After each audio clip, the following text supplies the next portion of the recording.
శ్రీకర్, శ్రేయ వాళ్ళైతే కోవిల్లో పెళ్లి చేసుకోవడానికి రెడీగా ఉంటారు. అక్కడ పెళ్ళిళ్ళు అవుతూ ఉంటాయి. ఇక శ్రీకర్, శ్రేయ వాళ్ళు శ్రీకర్ వాళ్ళ ఫ్యామిలీ కోసం అయితే చూస్తూ ఉంటారు. వదిన వస్తామని చెప్పారు, ఇంకా రావడం లేదేంటి అని శ్రీకర్ అయితే టెన్షన్ పడుతూ ఉంటాడు. అలా శ్రీకర్, శ్రేయ వాళ్ళు టెన్షన్ పడుతూ ఉంటే శ్రీకర్ అటు చూడు అని చెప్పి శ్రేయ చూపిస్తూ ఉంటుంది. అవని వాళ్ళందరూ కారులో దిగుతూ ఉంటారు. అలా ఫ్యామిలీ అందరూ వచ్చేసరికి చాలా హ్యాపీగా ఫీల్ అవుతాడు శ్రీకర్. ఇక కమల్, పల్లవి వీళ్ళందరైతే కోవిలికి వస్తూ ఉంటారు. అలా వాళ్ళు లోపలికి వస్తూ ఉంటారు. ఇక అవనిను వాళ్ళ అత్తయ్య అయితే అవని చూడు అటు అని శ్రీకర్ని, శ్రేయని చూపిస్తూ ఉంటుంది. ఇక పల్లవి వాళ్ళైతే పూజ చేస్తూ ఉంటారు.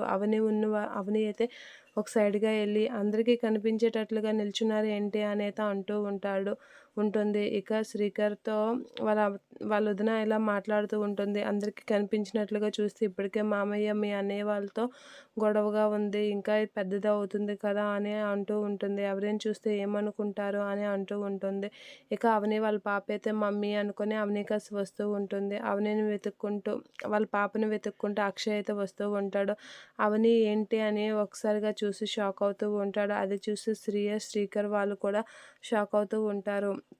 ఇక అవని వాళ్ళ ఆయన్ని చూసి ఒకసారిగా అలా బిత్తరపోయి చూస్తూ ఉండిపోతూ ఉంటుంది. ఇక అవనిపై అయితే అక్షయ్ చాలా కోపంగా రగిలిపోతూ ఉంటాడు. నువ్వెంత చెప్పినా శ్రీకర్ విషయంలో నీ పంతం మానుకోవా అనేది అలా గట్టిగా కోపంతో చూస్తూ ఉంటాడు అవని కాసి అక్షయ్.